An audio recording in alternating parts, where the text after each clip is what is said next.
Hello users. Today we'll learn how to use the filter contact by feature in both the SMS and WhatsApp campaign creation.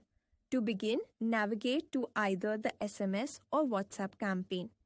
In the Choose Audience section, you'll find the Filter Contact By button. This feature is divided into 3 sections. The first section is the list. Here, you'll find the lists you've created for your audiences.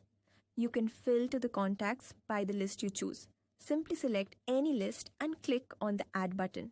You'll then see if any number of targeted audiences are available in that particular list. If you need to select multiple lists at a time, you can do so. Simply select the lists you want and click on the Add button.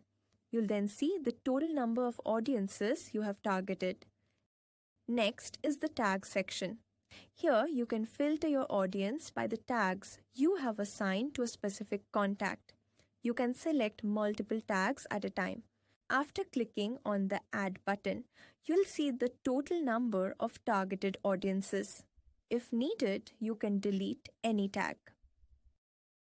The final section is the contact trait section. Here, you can find all the attributes you've created for your contacts.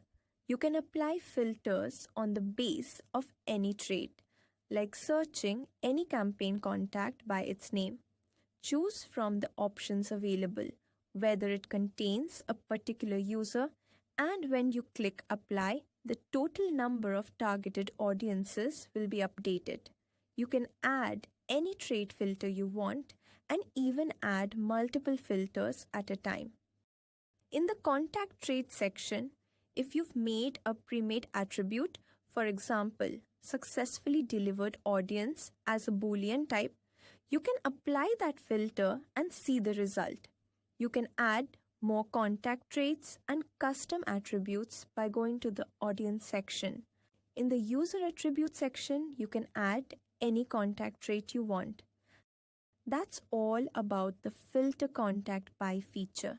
Thank you for watching.